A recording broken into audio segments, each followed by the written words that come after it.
رمضان میں بخشش، ماں باپ کا نافرمان، ماں باپ کا نافرمان بخشش۔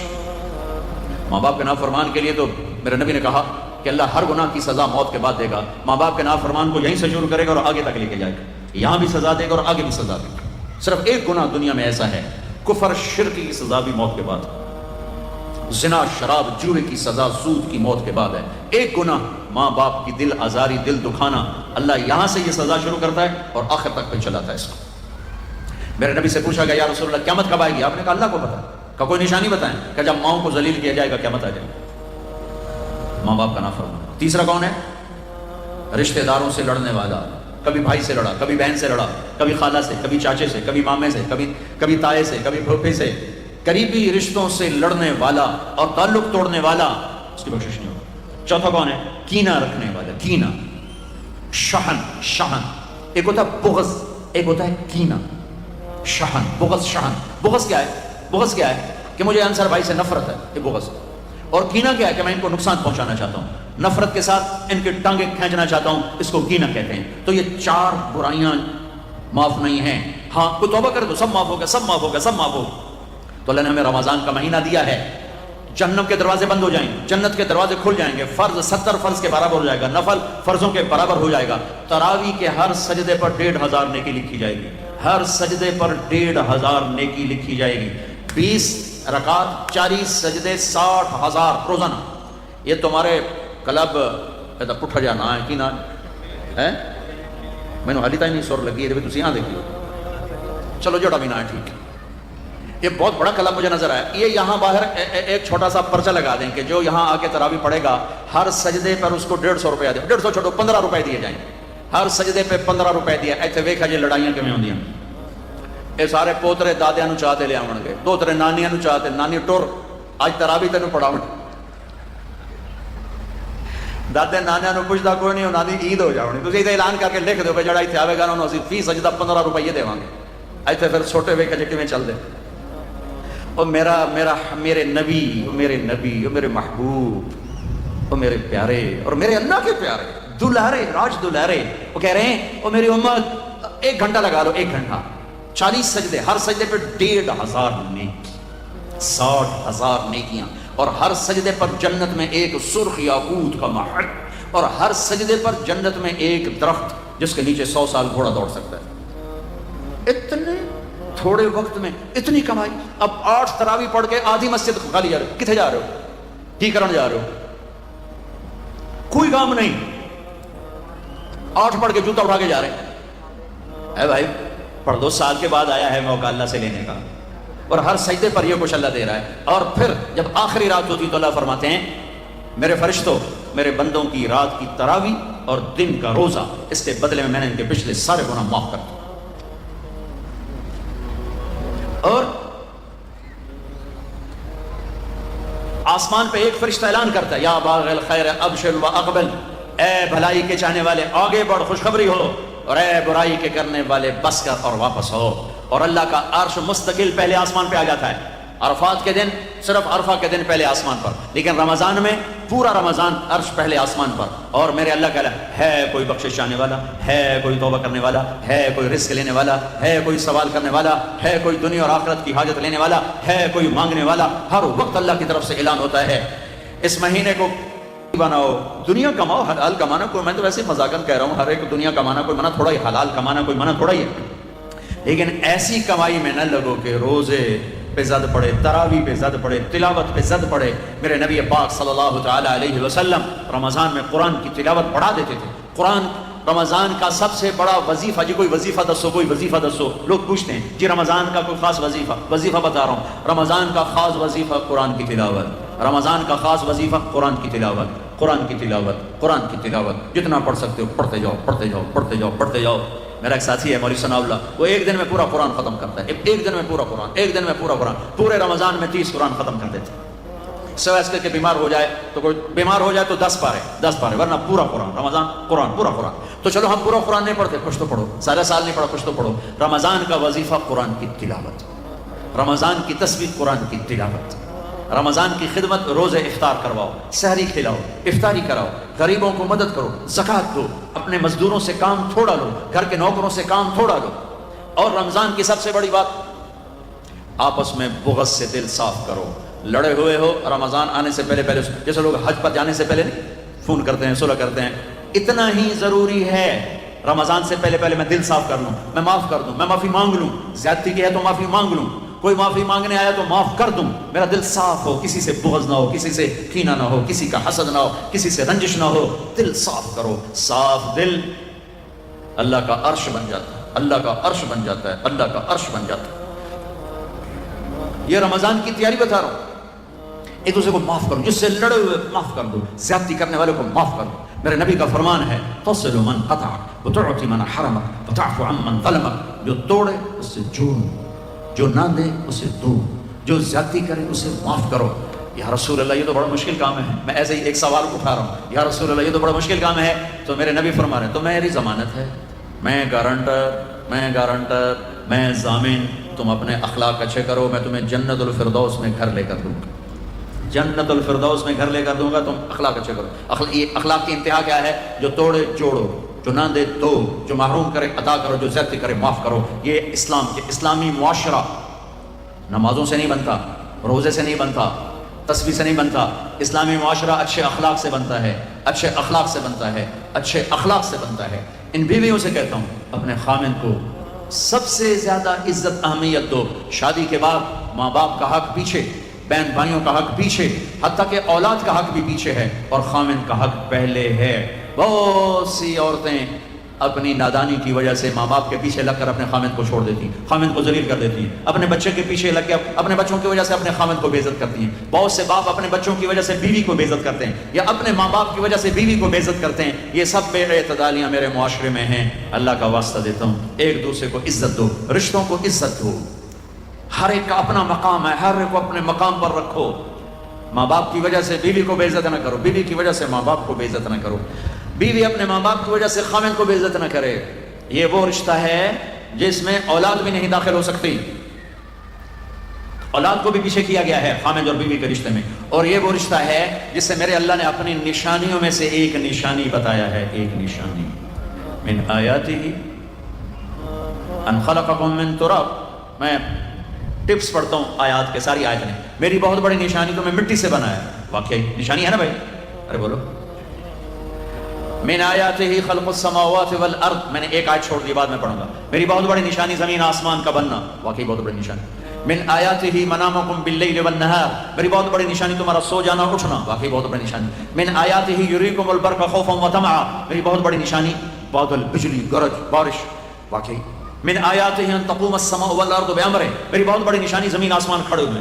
من آیاتہ ان یرسل الرياح مبشرات. میری بہت بڑی نشانی کہ گرم ہوائیں ایک دم ٹھنڈی ہو کر بادل لے کر آتی ہیں. اب میں وہ آیت پڑھتا ہوں جو میں نے چھوڑ دی تھی، اور جو شاید آپ نے اس اینگل سے کبھی سوچا نہ ہو کہ اللہ کس چیز کو اپنی نشانی کہہ رہا ہے اور کتنی بڑی بڑی نشانیوں میں اس کو لا رہا ہے. میری بہت بڑی نشانی مٹی سے بنایا، میری بہت بڑی نشانی زمین آسمان بنایا، میری بہت بڑی نشانی جاگنے سونے کا سلسلہ بنایا، میری بہت بڑی نشانی بارش، بجلی، گرج، چمک، میری بہت بڑی نشانی زمین آسمان کا تھمے رہنا، میری بہت بڑی نشانی ہواؤں کا بادل لانا. اب سنو. من آیاتہ ان خلق لکم من انفسکم ازواجا لتسکنوا الیہا وجعل بینکم مودۃ ورحمہ ان فی ذلک لآیات لقوم یتفکرون.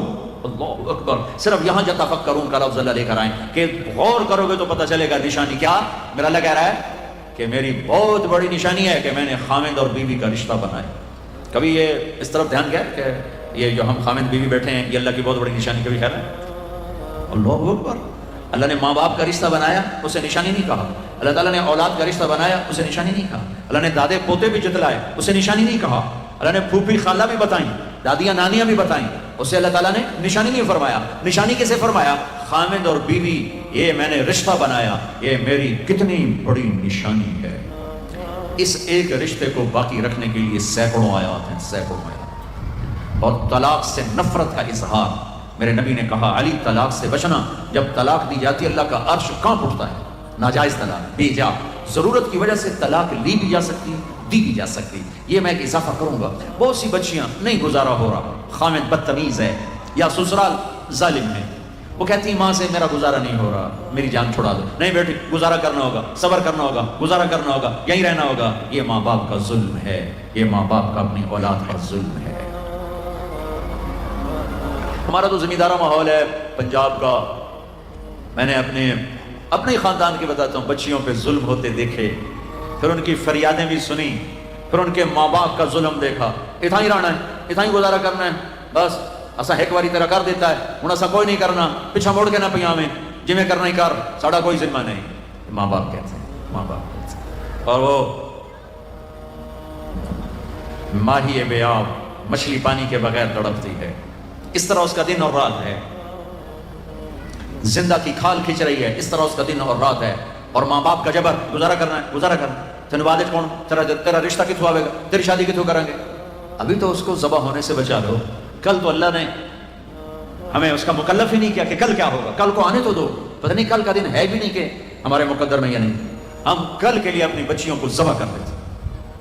میں نے ان کو تڑپتے دیکھا. میں صرف اپنی فیملی کی بات بتا، اوروں کی فیملیوں کی بات بتا جہاں جہاں تعلقات.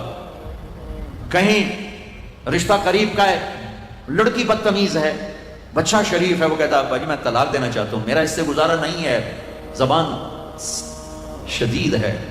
ہائے میرے بھائیو، گھروں کی آبادی اللہ کی قسم، مالدار ہو یا غریب، وہ صرف اچھے اخلاق سے ہوتی ہے. اور گھروں کی بربادی مالدار ہو یا غریب، وہ برے اخلاق سے ہوتی ہے، برے اخلاق سے. دو واقعے اوپر نیچے ہوئے. ایک خاتون ملی، مجھے تعارف کرایا گا کہ ایک خاتون آ رہی ہیں، ان کے خاوند کھربوں پتی. ٹھیک ہے جی آؤ.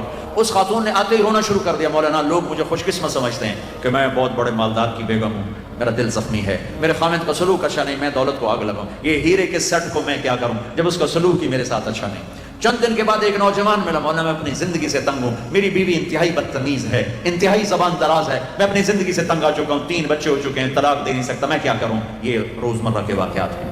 تو ضرورت کے لیے طلاق دی جا سکتی ہے، لی جا سکتی ہے، نہ عیب ہے نہ تانا ہے، نہ ذلت ہے، نہ کوئی داغ ہے. لیکن ابھی فیصلہ باد سے ایک بچی ملی، اس کی بچی گود میں. طلاق کیوں ہو گئی؟ سسرال نے کہا بچی کیوں پیدا ہوئی ہے، گھر واپس جا. طلاق دے دی. بچی پیدا ہونے پہ طلاق دے دی. پچھلے ہفتے ملا ہوں، پچھلے ہفتے. کیا قصور ہے جی، بچی پیدا ہوئی طلاق دے دی. اور یہ 3 دن پہلے اسلام آباد میں خاتون ملی کہ سسرال نے گھر سے نکال دیا، کیوں 3 بچیاں گھر سے نکال دی، 3 بچیاں پیدا ہونے پر گھر سے نکال دیا. یہ بھی اسی دیس کی کہانی ہے، یہ بھی اسی دیس کی دکھ بھری داستان ہے. ظلم صرف وہ نہیں جو بھتہ کی پرچیاں آ رہی ہیں اور جو دہشت گردی ہو رہی ہے، یہ جیسے وہ بہت بڑا ظلم ہے، ایسے یہ بھی بہت بڑا ظلم ہے کہ کہیں بچیاں ذبح ہو رہی ہیں، کہیں بچے ذبح ہو رہے ہیں. پھر ایک اور ظلم اس کے ساتھ ہے، خاندان سے باہر نہیں کرنی، خاندان میں کریں گے. ہم راجپوت ہیں، میں اپنی بات کرتا، ہم راجپوت ہیں، ہم اس سے باہر نہیں کرتے. ہم شیخ ہیں، ہم باہر نہیں کرتے. ہم میمن ہیں، ہم باہر نہیں کرتے. ہم پٹھان ہیں، ہم باہر نہیں کرتے. ہم ارائیں، ہم باہر نہیں کرتے. اس بت کو توڑو، اس سے بڑی بچیاں برباد ہوئی ہیں، بڑی زندگیاں برباد ہوئی ہیں. میرے نبی نے فرمایا دین دیکھو، اخلاق دین جہاں دیکھو رشتہ کر دو. اگر بچہ اپنی پسند کا اظہار کر دے تو اسے نافرمانی نہ سمجھو کہ تو اپنی پسند کا اظہار کیوں کرتا ہے. اگر بچی اپنی پسند کا کہہ دے کہ میری یہاں شادی کریں تو اسے بے ادب، اسے بے حیا نہ سمجھو. اس نے حیا کے ساتھ شریعت کے مطابق ایک چیز کا مطالبہ کیا ہے. اللہ کا واسطہ دیتا ہوں ماں باپ کو، اپنے بچیوں کی شادی میں ان کی رائے لو، ان کی رائے لو، ان کی رائے لو. ایک خاتون نے مجھے بتایا کہ میرا رشتہ آیا اور میرے ماں باپ دوسرے کمرے میں بیٹھ کے مشورے کر رہے کہ کرنا ہے کہ نہیں کرنا. مجھے پتہ ہی نہیں رہے کہ تیرا رشتہ آیا ہے. اور بچیوں سے پوچھنا عیب سمجھ، مجھے تمہارے کراچی کا نہیں پتا، میرے پنجاب کی تہذیب یہی ہے، بچیوں سے پوچھنا عیب. بس کر دیتا تیرا ایسا ہی کرنا ہے، ایسا ہی کرنا ہے، اور کوئی گل دوئی ہے ہی کوئی نہیں. شرابی سے بات. میرے اپنے عزیز دوستوں کے بہت بڑی فیملی، بہت بڑا زمیندار گھرانہ. ایک بچی نے فون کیا، مولانا صاحب صرف مجھے فون آیا کہ تیرے آسان تیری منگنی کر چھٹی ہے، بس فلانی تاریخ میں تیرا نکاح ہے. ٹھیک، میرے ماں باپ ہیں، کر دیا، میں حاضر ہوں. لیکن مولانا اتنا تو میرا حق تھا کہ شرابی سے تو نہ کرتے، ایک شرابی سے میرا نکاح کرتے. میرے خاندان میں اور لڑکے بھی تھے، ایک شراب، ان کو پتہ یہ شراب پیتا ہے. میری زندگی رل گئی اس کے پیچھے، شرابی کے پیچھے. ماں باپ کو ہاتھ جوڑتا ہوں، نکاح بچی کا حق ہے، ان کی رائے کا احترام دو، مسلط مت کرو. یہیں کریں گے اور کہیں نہیں کریں گے. اولاد کو نافرمان کر دیا، زنا کے راستوں پر چلا دیا. بچوں سے کہتا ہوں ہاتھ جوڑتا ہوں، اللہ کا واسطہ کورٹ میرج نہ کرو، لو میرج نہ کرو. ماں باپ کی دعا لو، ماں باپ کی دعا لو، ماں باپ کی دعا لو. یہ کورٹ میرج، لو میرج تمہیں تباہ کر دے گی، ہلاک کر دے گی. یہ محبت کا نشہ چند دنوں میں اتر جاتا ہے. عاشق معشوق اور ہوتے ہیں، خامن بیوی اور ہوتے ہیں، حقائق اور ہوتے ہیں، تصور تخیل اور ہوتے ہیں. میرے رب نے ایک اعتدال کا دین پیش کیا ہے، ایک اعتدال کا دین پیش کیا ہے. شادی بچے کا حق ہے، بچی کا حق. ماں باپ پیش کر، بیٹا یہ پیغام ہے، کر دیں، بیٹی یہ پیغام ہے، کر دیں. بیٹا پسند کا اظہار کرے، اسے نافرمان نہ سمجھو. بیٹی اپنی پسند کا اظہار کر دے اسے نافرمان نہ سمجھو. صحابہ کی سیرت اٹھا کے پڑھو, صحابیات کی سیرت اٹھا کے پڑھو. ایک خاتون یا رسول اللہ میں آپ سے شادی کرنا چاہتی, یا رسول اللہ میں آپ سے شادی کرنا چاہتی, تو صحابیہ کروڑوں رابعہ بصری قربان کی جائیں صحابیہ پر. ہاں میرے نبی نے خاندان کا بت توڑا, اپنی قوم میں شادی کی. حضرت عائشہ قریش, حضرت حفصہ قریش, حضرت سودا قریش, ام حبیبہ قریش. ام حبیبہ دشمن خاندان سے, بنو امیہ, ابو سفیان کی بیٹی, ابو سفیان دشمن, اس کے گھر شادی کی. اس بت کو توڑا ہے. پھر قریش سے باہر نکلے عرب, میمونہ رضی اللہ عنہ ہلالیہ, جویریہ رضی اللہ عنہ, بنو مستلق, زینب بنت جہش قریش, زینب بنت خزیمہ قریش, ام سلمہ قریش. باہر نکلے, زینب میمونہ ہلالیہ قریش سے باہر, جویریہ بنو مستلق قریش سے باہر. پھر ایک قدم آگے عربوں کے باہر شادی کی, یہودیوں میں حضرت صفیہ, یہود, بنو قریظہ. آپ جانتے تھے کہ میری امت یہ بت کھڑے کرے گی, یہ بت کھڑے کرے گی. بچیاں بوڑھی ہو جائیں گی, کہیں گی بس راجپوت ملے گا تو کریں گے نہیں تو نہیں, میمن ملے گا تو کریں گے نہیں تو نہیں, شیخ ملے گا تو کریں گے نہیں تو نہیں. یہ پتہ نہیں کتھوں آ گئے جاٹ باٹن ناٹک کتھوں کٹھے ہو گئے. قومیں تو پہچان کے لیے ہیں نہ کہ ان دیواروں کو کھڑا کرنے کے لیے. پھر اپنی بچیوں کو سنو, میرے نبی نے حضرت زینب کا رشتہ کیا, ابو العاص بنو امیہ دشمن خاندان, حضرت رقیہ, حضرت عثمان بنو امیہ, حضرت ام کلثوم, حضرت عثمان بنو امیہ, مخالف دھڑے میں. حضرت عثمان اپنا دھڑا چھوڑ کے آ گئے, لیکن پیچھے نسبت تو بنو امیہ ہے. ایک بچی فاطمہ اپنے گھر میں دی, علی کو, اور وہ بھی کیسے دی؟ ایک حدیث سنو, میرے نبی نے فرمایا ما تزوجت وما زوجت الا بوحی من السماء نزل به جبریل. میں نے جہاں شادی کی, میں نے جہاں بیٹی دی, پہلے آسمان سے جبریل آیا, حکم سنایا, پھر میں نے قدم اٹھایا. ٹھیک ہو گیا؟ ٹھیک. آپ حضرت علی رشتہ لے کر آئے, رشتے کا پیغام لے کر آئے, اور آ کر چپ کر کے بیٹھ گئے. آپ نے فرمایا, آپ کو تو پتا تھا علی کیوں آئے بیٹھے ہیں. آپ نے کہا علی کیسے آئے؟ چپ, شرم کی وجہ سے. 21 سال عمر حضرت فاطمہ کی, 15.5 سال. پھر آپ نے خود کہا علی فاطمہ کے رشتے کے لیے آئے ہو؟ تو آپ نے کہا انشاء, اور یہ کہہ کر اٹھ گئے. تو حضرت علی بڑے پریشان سے اٹھے اور باہر آ گئے. باہر صحابہ انتظار کر رہے تھے کہ کیا بنتا ہے. صحابہ نے پوچھا کیا ہوا؟ کہا انکار. کہیں انکار؟ وہ کیسے؟ کہا کچھ بھی نہیں بولی. تو عبد الرحمن بن عوف کہنے کے کچھ تو بولے ہوں گے. کہا انشاءاللہ کہا تھا. کہا تو ہو گیا. کہا وہ کیسے؟ کہا نبی کا انشاءاللہ ہاں ہوتا ہے. اچھا اب یہ انشاءاللہ کیوں کہا؟ یہ کیوں نہیں کہا کہ ہاں ہو گیا؟ آسمان سے وحی آ چکی ہے, جبریل آ چکا ہے کہ فاطمہ علی کے لیے ہے, یہ جوڑا طے ہو چکا ہے. پھر ہاں کیوں نہیں کی؟ ارے آپ کو سمجھانے بتانے کے لیے. سنو میں کیا فریاد کر رہا ہوں. صرف عبادات کا نام اسلام نہیں ہے, یہ سب اسلام بیان کر رہا ہوں. میرے نبی گھر آئے, فاطمہ جیسی جنت کی شہزادی کو بلایا, بیٹی فاطمہ علی کا رشتہ آیا ہے, ہاں کر دو. کیا وحی کے آنے کے بعد بھی پوچھنے کی ضرورت تھی؟ جب اللہ کہہ چکے ہیں کہ فاطمہ علی کے لیے ہیں, اور آسمان سے جبریل آ چکے ہیں کہ یہ رشتہ آسمانوں پہ طے ہو چکا ہے, پھر یہ کیوں کہا فاطمہ بیٹی علی کا رشتہ آیا ہے, ہاں کر دو؟ یہ کراچی والوں کو سکھانے کے لیے, قیامت تک کی امت کو سکھانے کے لیے کہ بیٹیوں سے پوچھا جاتا ہے کہ یہ شادی بیٹی کا حق ہے, یہ نکاح بیٹے کا حق ہے. یہ ایجاب قبول ماں باپ کرتے ہیں یا لڑکا لڑکی کرتے ہیں؟ اور ایجاب قبول کے بغیر نکاح ہو سکتا ہے؟ میرے ایک دوست ہیں چودھری رفاقت منڈی باؤ میں, ان کے گاؤں کا ایک بچہ چھوٹی عمر میں بسوں پہ وہ نوکری پہ لگے, وہ کنڈکٹر بن گیا, کلینر کنڈکٹر. وہ ساری زندگی اس میں گزر گئی. استاد جی جان دو, استاد جی جان دو, استاد جی کٹ لو, استاد جی آگے چلو, استاد جی پیچھے چلو. اس کی شادی ہونے لگی. یہ میں لطیفہ نہیں سنا رہا ہوں, صحیح واقعہ سنا رہا ہوں منڈی باؤ. اچھا مولوی صاحب آخیا ہاں بھائی پترا فلانے دی دھی تے اے دا نام تے اے دا پیو تے اتنا مار میں تینوں دتی, تو قبول کی تھی؟ تو آخر لگا جی آن دے ہو. تو اس کے بھائی نے اس کو کون نہیں ماری, کہنا جی جان دے ہو.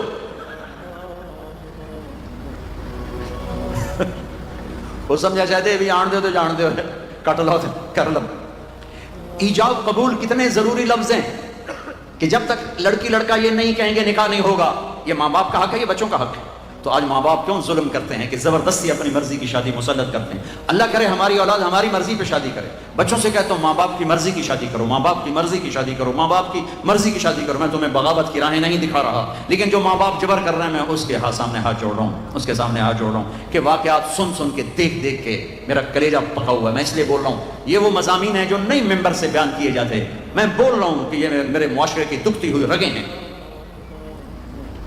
جہاں نیکی دیکھو وہاں رشتہ دے دو، چاہے خاندان ہے. ہاں خاندان میں کو ترجیح دو، خاندان کو ترجیح دو، کوئی شکل. لیکن اگر خاندان میں جوڑ دیں باہر تلاش کرو. ہمارے جو ہم بچی والے ہم کیسے جائیں؟ بچی والے نہیں جا سکتے. یہ تو ہندوستان کی ہندی ثقافت ہے. میری بیٹی جوان ہے، میرے ذمہ میں اپنی بیٹی کا رشتہ تلاش کروں. میں جا کر کہوں بھائی میری بچی جوان ہے، اگر آپ کو مناسب لگے تو آپ ہمارا پیغام قبول کر لیں. لیکن ہم اپنی بچیوں کو بوڑھا کر دیتے ہیں. کوئی رشتہ آئے تو کریں، کوئی رشتہ آئے تو کریں. پھر ایک جو رشتے کرانے والیوں کا چکر ہے، اس نے کتنے گھر تباہ کر دیا.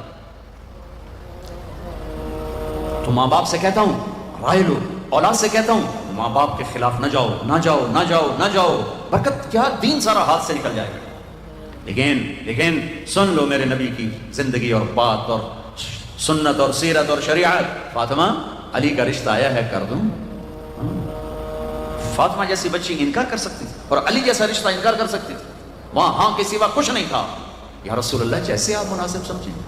یہ انشاءاللہ اس لیے کہا تھا کہ پہلے فاطمہ سے پوچھو، پھر آپ اسی قدموں پر واپس آئے. علی جی مجمع اکٹھا کرو. مجمع اکٹھا ہو گیا. آپ ممبر پر کھڑے ہوئے، علی کو سامنے بٹھایا، کہا لوگو جبریل اللہ کا پیغام لائیں کہ میں اپنی بیٹی فاطمہ علی کے نکاح میں دے دوں. اور علی خطبہ پڑھنے کے بعد میں نے 400 درہم پر اپنی بچی کو تیرے فاطمہ بنت محمد کو تیرے نکاح میں دیا، تو نے قبول کیا؟ ویسے سامنے بیٹھے تھے، کہا جی قبول کیا، اور سجدے میں سر رکھ دیا. پھر جب رخصتی ہوئی تو آپ نے بلایا.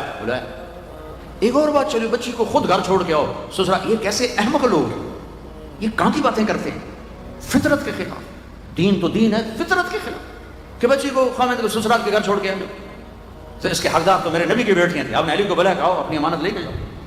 حضرت علی خود آئے، ساتھ ان کے بھائی عقیل آئے، ساتھوں میں ایمن آئی، سلمان فارسی آئے. اور آپ نے علی کو اندر بلایا. فاطمہ کو دلہن بنایا گیا. عائشہ ام سلمہ حفصہ رضی اللہ عنہ نے دلہن بنایا. اور آپ نے فاطمہ کا ہاتھ پکڑ کے علی کے ہاتھ میں دیا، کہا علی نبی کی بیٹی مبارک. میں فرمایا میری بیٹی فاطمہ میرے خاندان میں جو مجھے سب سے زیادہ محبوب تھا، میں نے تیرا ہاتھ اس کے ہاتھ میں دیا ہے. پوچھو اللہ کے واسطے پوچھو. یہ رشتہ بڑا اہم ہے. من آیاتہ، یہ میری نشانیوں میں سے میں نے خامد اور بیوی کا رشتہ بنایا. اللہ اپنی نشانیاں بتا رہا ہے. اس پر سینکڑوں آیات ہیں کہ یہ رشتہ باقی رہے، ٹوٹے نہیں. آج کا سسرالی ظلم، ساس سسر کا ظلم کتنے گھر برباد کر چکا ہے. کہیں بچیوں کی نادانی اور نافرمانی اور بد زبانی شریف ترین نوجوانوں کو ذلیل کر چکی. میں سب کو بیلنس کر کے بتا رہا ہوں. اپنے خامد کا حق پہچانو، اپنی بیوی کا حق پہچانو. میرے نبی نے فرمایا بہترین مسلمان جو بیوی سے اچھا سلوک کرے. میرے نبی نے فرمایا میری شریعت میں سجدہ ہوتا تو بیوی سے کہتا خامد کو سجدہ کر. بھائیو بہنوں، یہ معاشرت ہے، معاشرت. اس کو سیکھو.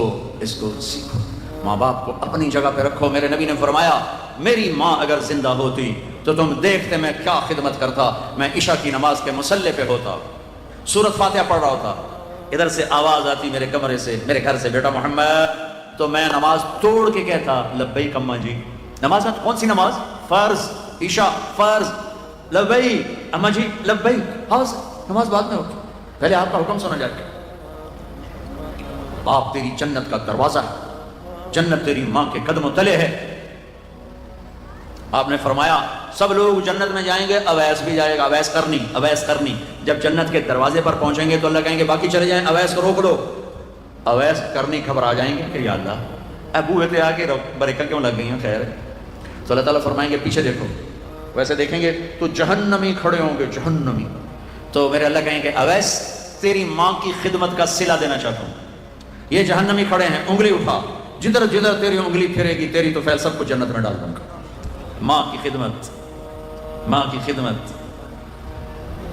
ان ماؤں سے کہتا ہوں آنے والی بہو پر زیادتی نہ کرو، ظلم نہ کرو. اپنا حق اتنا نہ جتلاؤ کہ خامد اور بیوی کی زندگی برباد ہو جائے.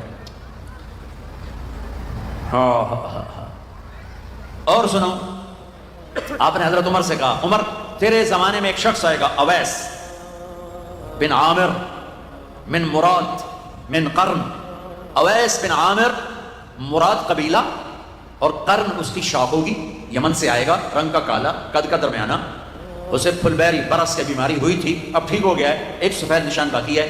جب وہ آئے تو اس سے تم نے اور علی نے دعا کرا، تم نے اور علی نے، علی اور عمر، تم نے اس اویس سے دعا کرانی ہے یا رسول اللہ ہیں؟ اس لیے کہ اس نے ماں کو راضی کر کے وہ مقام پایا ہے، جب ہاتھ اٹھاتا ہے تو اللہ اس کے ہاتھ خالی نہیں لوٹاتا۔ علی اور عمر سے کہا جا رہا، علی عمر کو ضرورت نہیں تھی اویس کی دعا کی، ہمیں پیغام دینا تھا کہ ماؤں کی خدمت کیسے چھوٹوں کو بڑا بنا دیتی ہے، کیسے چھوٹوں کو کیا مقام مل جاتا ہے۔ حضرت عمر رضی اللہ عنہ جب خلیفہ بنے ہر سال حج کرتے تھے، ہر سال، اویس کوئی نہیں ملا، تو ایک سال انہوں نے سارے حاجی اکٹھے کر لیے سامنے کھڑے، ہاں بھائی سب کھڑے ہو جاؤ، کھڑے ہو، اچھا بھائی یمن والے کھڑے رہو باقی بیٹھ جاؤ، تو ایک بہت بڑا مجمع کھڑا تھا، اچھا بھائی مراد والے کھڑے رہو باقی بیٹھ جاؤ، تو چند لوگ رہ گئے، اچھا بھائی کرن والے کھڑے رہو باقی بیٹھ جاؤ، تو ایک آدمی باقی بچا، ایک کہ تم کرنی مراد جی، میں اویس کرنی کے گاؤں گیا ہوں اور ان کے قبیلے سے بھی لوگوں سے ملاقات کی ہے، جہاں وہ پیدا ہوئے وہاں بھی گئے۔ ارے بھائی اویس کو جانتے ہو؟ جی میرا بھتیجا ہے، بھائی کا بیٹا ہے، پر وہ ہمیں تھوڑا جا ہلے ہے، پاگل ہے، تجھے ہوتا کیوں پوچھتے ہو؟ وہ کہنے کہ پاگل تو نظر آتا ہے، وہ نہیں۔ کہاں ہے؟ حج پر ہے؟ جی ہے۔ کدھر ہے؟ کہا جی وہ اونٹ چرانے عرفہ۔ آپ نے حضرت علی کو لیا، دوڑ لگا دی عرفہ، وہاں پہنچے تو دیکھا اویس ایک ٹیکر کے نیچے نماز پڑھ رہا ہے اور اونٹ چل رہا ہے، یہ دونوں حضرات ایسے قریب آ کے بیٹھے، انہوں نے محسوس کیا دو آدمی آ گئے، نماز مختصر سلام پھیرا، تو حضرت عمر نے پوچھا کون ہو؟ کہا مزدور ہوں، مزدور۔ کہا تیرا نام کیا ہے؟ کہا اللہ کا بندہ۔ تو انہوں نے کہا ہم سارے ہی اللہ کے بندے ہیں، تیری ماں نے تیرا نام کیا رکھا ہے؟ کہا آپ کو کیا تکلیف، کیوں پوچھ رہے ہو؟ وہ تو جانتا نہیں تھا عمر اور علی، وہ تو پہلی دفعہ حج پہ آئے تھے۔ کہا آپ کو کیا تکلیف ہے، آپ کون ہیں؟ تو حضرت علی نے کہا یہ عمر بن خطاب امیر المومنین، میں علی بن ابی طالب۔ پھر وہ ہل گئے، کہا یہ میں معافی چاہتا ہوں، میں تو آپ کو جانتا نہیں تھا، میں تو پہلی دفعہ حج پہ آؤں۔ حضرت عمر نے فرمایا ہاتھ اٹھا، کس لیے؟ دعا کر۔ کہا میں آپ کے لیے؟ کہا ہاں تو ہمارے۔ کہا وہ کس لیے؟ وہ اس لیے کہ ہمارے نبی نے فرمایا تھا کہ اویس نے ماں کو راضی کر کے وہ مقام پایا ہے کہ جب ہاتھ اٹھاتا ہے تو خالی نہیں لوٹتے۔